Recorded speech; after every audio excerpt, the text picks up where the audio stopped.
They called it a coffin with a cannon bolted on top.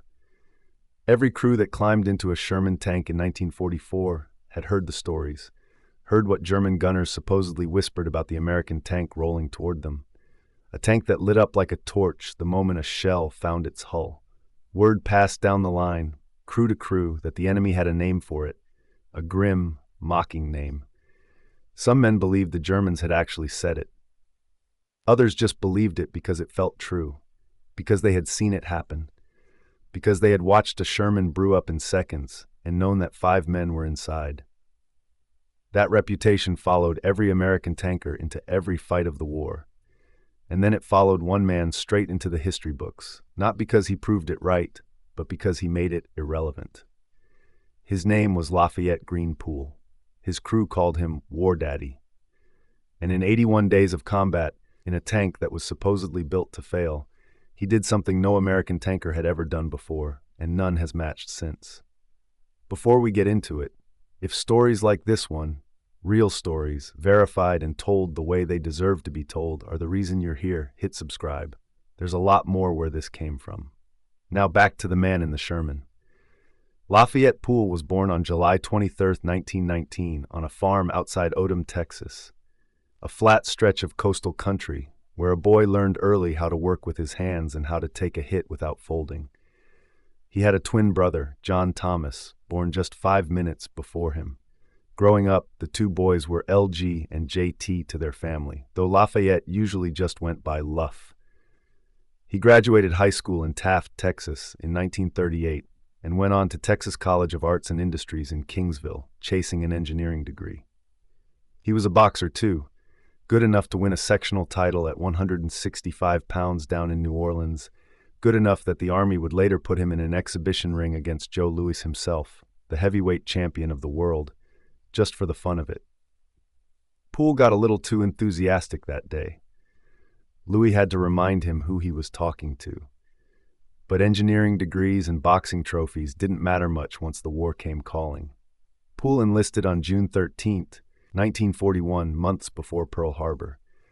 He went through basic training in San Antonio, then found his way into a brand new outfit being built from scratch at Camp Beauregard, Louisiana, the 3rd Armored Division, the Spearhead Division. It would earn that nickname the hard way. Poole landed at Omaha Beach in June 1944, weeks after D-Day, assigned to Company 1, 3rd Battalion, 32nd Armored Regiment.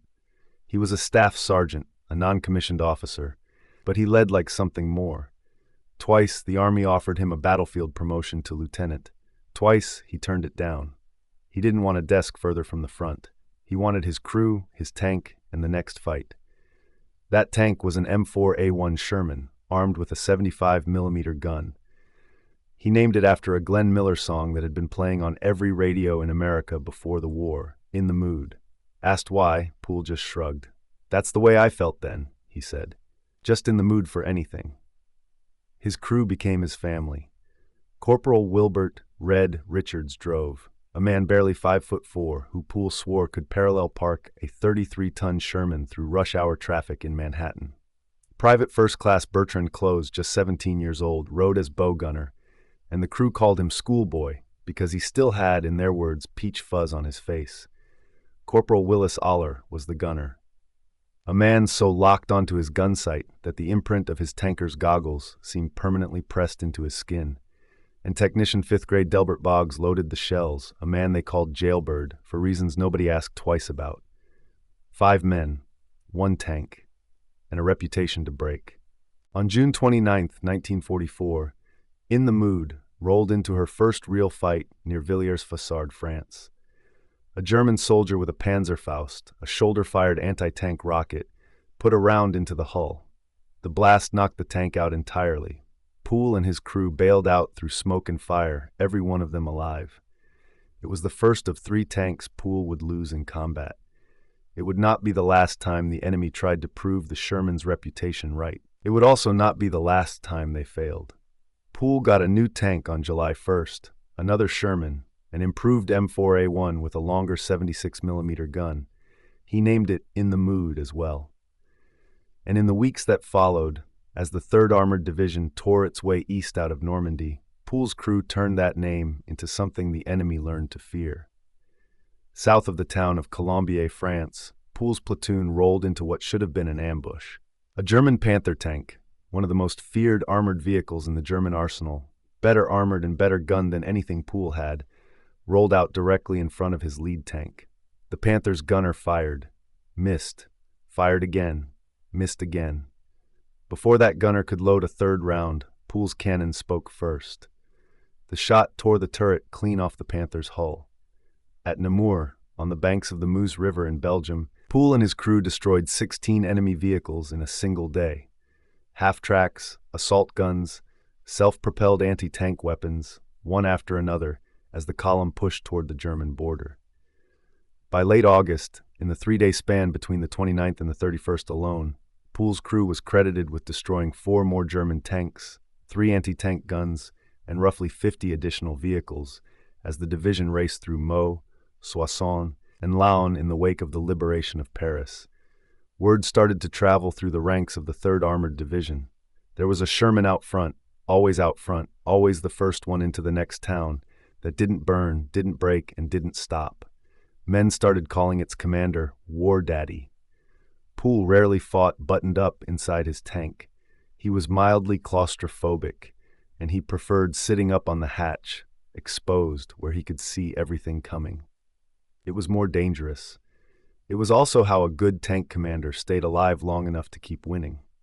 His driver, Baby Richards, felt the same way, until the day his own hatch jammed shut and trapped him inside during a fight, a memory that stuck with the whole crew. On August 17th, near the village of Fromentel, Poole's second tank met its end, not from a German shell, but from an American P-38 Lightning fighter that mistook it for the enemy and put rounds through the hull. Friendly fire, the crew survived. Poole got his third tank. He named it In the Mood once more. By September, Poole and his crew had spearheaded 21 separate armored assaults. 21 times, his tank had been first through the wire, first into the town, first to draw the enemy's fire so the column behind him could move. In just over 11 weeks of fighting, he and his 4-man crew were credited with destroying 258 German vehicles and self-propelled guns, 12 confirmed enemy tanks, killing more than 1,000 German soldiers, and taking 250 more prisoner. Historians would later call him America's tank ace of aces, not just of World War II, but of any war, in any tank, in any army. Then came September 19, 1944. The 3rd Armored Division was pushing toward the Siegfried Line, the belt of German fortifications guarding the western edge of the Reich itself, near the town of Münsterbusch, southeast of Aachen. For once, Poole's commanding officer, a fellow Texan he respected, Lieutenant Colonel Walter B. Richardson, gave him different orders. Not today. Someone else would lead the spearhead. Poole watched from behind as the column moved out into the gray morning light. And somewhere in that advance, his own tank ended up back in the position it always seemed to find. Near the front, near the danger, near the enemy waiting in ambush. A German Panther was hiding in a position the column hadn't cleared. It fired first. The round slammed into In the Mood's turret. Poole's driver tried to reverse the wounded tank out of the kill zone, backing toward the edge of a ditch. The Panther fired again. The second round found its mark, and the impact tipped the Sherman over on its side. The blast killed Private First Class Paul King, the replacement gunner riding in Aller's seat that day. It threw Poole clear out of the commander's hatch. He hit the ground trying to run and felt his leg fold beneath him. A shell splinter had torn through it, nearly severing it below the knee. Poole, still conscious, grabbed a morphine syringe from his kit, injected himself, and reportedly tried to cut away the ruined remains of his own leg with his pocket knife before his crew could reach him. He survived. The leg did not. Doctors amputated it 8 inches above the knee. 81 days. 3 tanks lost. 12 confirmed enemy tanks destroyed. 258 vehicles and guns. Over 1,000 enemy soldiers killed. 250 captured. And in the end, 1 leg, paid in full, at the edge of Nazi Germany's own front door. Staff Sergeant Lafayette Poole came home with the Distinguished Service Cross, the Legion of Merit, the Silver Star, the Purple Heart, the French Legion of Honor, and the Belgian Fourragère pinned to his chest. 17 pieces of shrapnel stayed in his neck for the rest of his life. So did the memory of every man who hadn't made it out of that ditch near Münsterbusch. He didn't quit the army. He couldn't. In 1946, with an artificial leg and a chest full of medals, Poole rejoined the service to train the next generation of American tankers, men who would carry his lessons into Korea and beyond. "Learn to survive," he told them decades later, in 1988, standing at Fort Hood as an old man remembering young men. "Shoot to kill and always go forward, never retreat." He never called himself a hero. "There were no heroes, no Rambos," he said. "We were a team. Every medal I received, it wasn't me. It was my team."